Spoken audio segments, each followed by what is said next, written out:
मुझे कैंसर तब हुआ जब मैं फीड कराती थी अपने बच्चे को, दूध पिलाती थी अपनी डॉटर को, तब मुझे पता नहीं था कि मुझे प्रॉब्लम है। मुझे इनफैक्ट कोई प्रॉब्लम ही नहीं थी, ऐसे जनरल फीवर एक बार आया, हमने क्रोसिन वोसिन ले लिया था, फिर एक महीने बाद मतलब 15-20 दिन बाद फिर ऐसे एक बार फीवर आया, और कोई भी ना कोई सिम्टम्स ना कोई प्रॉब्लम, कुछ भी थी ही नहीं कि हम कहें कि इतनी बड़ी प्रॉब्लम किसी को हो सकती है। और यू कांट बिलीव इट, मेरी एक सिंपल ब्लड टेस्ट, वो भी इसलिए डॉक्टर ने कराया ब्लड टेस्ट क्योंकि आज से 2.5-3 साल पहले बहुत ही वो था, बहुत ही तेजी से, हाँ स्वाइन फ्लू बहुत ही तेजी से फैला था, तो वो लोग थोड़ा पेशेंट को लेकर सीरियस हो रहे थे जनवरी फरवरी। नहीं तो जनरल 1-2 दिन के फीवर में कोई ब्लड टेस्ट कराता है? आई थिंक नहीं। मेरा सिंपल ऐसे सीबीसी हुआ था, और मेरे सिंपल सीबीसी में जो 150 का टेस्ट, उसमें आ गया कि मेरा 40 है, यानी मुझे ब्लड कैंसर है। और यही लोहिया के लोग यकीन नहीं किए, मुझे 3-3 बार मेरा ब्लड टेस्ट हुआ, क्योंकि उनको ऐसा लगता था कि हो सकता है कुछ गलत हो गया हो। 3-3 बार ब्लड टेस्ट हुआ, और जब मेरा लास्ट हुआ वो दिल्ली मुंबई, जब मेरा मतलब यही रिसर्च सेंटर में बोन मैरो हुआ, और बोन मैरो बाद मेरा एक दिल्ली एक मुंबई एक यहाँ रिपोर्ट गया, 100% मेरा पॉजिटिव था कि मुझे ब्लड कैंसर हो गया है, मेरा 2nd स्टेज था, और अंदर ही अंदर 3% ब्लास्टिंग भी हो चुकी थी, जो कि कुछ भी ब्लास्टिंग मतलब कि जब बहुत लेवल ज़्यादा होती ब्लास्टिंग की, तब इंसान को खून की उल्टी या कुछ भी कहीं से दिखता है, अंदर ही अंदर प्रॉब्लम होती है, इंसान को कुछ पता नहीं चलता है। मेरे पास छोटी सी बच्ची, मैं उसको दूध पिलाती थी, घर के सारे काम करती थी, घर पे रहती थी मस्त, कोई प्रॉब्लम ही नहीं थी।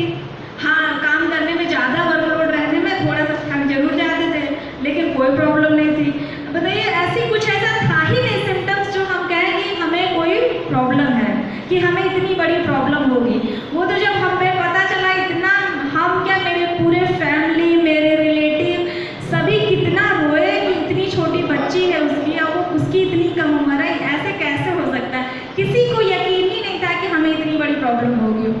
लेकिन चलिए, जो चीज़ था वो चीज़, एक रिपोर्ट झुटलाया जा सकता था, 2-3 बार ब्लड टेस्ट, फिर RQ-PCR जो मतलब होता है बोन मैरो को तो झूठ नहीं कर सकते। बोन मैरो मेरे पीछे से जैसे ड्रिल किया जाता है, ड्रिल मशीन, वैसे मेरे उसमें से निकाल के कुछ तो करते हैं, वो हुआ, उसमें मेरा क्लियर हो गया कि हाँ मुझे है, और मेरा 2nd स्टेज है। मैं इतना रो रही थी कि बताओ, ऊपर वाले को ले जाने के लिए बहाना चाहिए, कुछ तो हुआ नहीं है, और बता रहा है ये प्रॉब्लम। मतलब फीवर भी होता है तो इंसान को फील तो होता है कि फीवर हुआ है, हमें तो फीवर भी उस टाइम नहीं था। जब मुझे रिपोर्ट पता चला, मेरा फीवर भी ठीक हो चुका था। मतलब फिर मेरी जो भाभी आती थी यहाँ थेरेपी लेती थी, तो हम बोले जब आप प्रॉब्लम तो है ही, चलो ठीक है थेरेपी भी लेते हैं उसी में हम। और हमें जब कीमो की बात बोली गई, तो हम बोले जब कीमो कराना होगा तो हम यहाँ नहीं कराएंगे, हम टाटा रिसर्च सेंटर मुंबई में कराएंगे। और मेरे रिलेटिव लोग भी हैं, मेरा सब कुछ मतलब कार्ड वगैरह बन गया, और हम टाटा चले गए।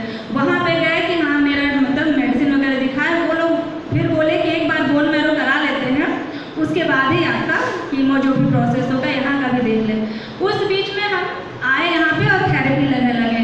हम 3 महीने लगातार, मेरा 3 महीने बाद अपॉइंटमेंट था, और जब 3 महीने लगातार यहाँ थेरेपी लेके फिर वहाँ पे गए, मेरा बोन मैरो हुआ, मेरा सब रिपोर्ट आया, और मेरा रिपोर्ट आने के बाद मेरा कीमो हट गया कि कोई आपको कीमो देने की जरूरत नहीं है, और जो मेरी मेन डिजीज थी वो 0% हो गई। यू कांट बिलीव इट, मेरा 0% हो गया। मैं खुद कैंसर सर्वाइवर हूँ, मैं खुद बता रही हूँ, और मेरे दादा के डॉक्टर खुद देख के इतना आश्चर्य के कि हाँ, एक बूढ़े लोगों में जल्दी इम्प्रूवमेंट नहीं होता, यंग में जल्दी इम्प्रूवमेंट होता, लेकिन इतनी जल्दी, मतलब कि जो ये चीज़ें 1-1.5 साल में हो सकती हैं, लेकिन 3 महीने में इतना क्योर नहीं हो सकता है।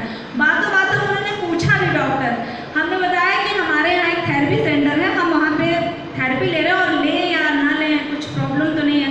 वो बोले बहुत अच्छा, और आज ये रिपोर्ट जो इतना अच्छा आया है, आई थिंक ये भी उसी की देन है, और ये तो इतना अच्छा है, टाटा के डॉक्टर ने हमें बताया है कि ये इतनी अच्छी चीज़ है, ये इतना अच्छा थेरेपी है कि आप तो खैर प्रॉब्लम, मुझे तो प्रॉब्लम हो गई, अब मेरी प्रॉब्लम तो समझिए बढ़े ना, कुछ और प्रॉब्लम ना हो, हमें एक मेडिसिन पर डे खाना है, वो मुझे लाइफ टाइम खाना है।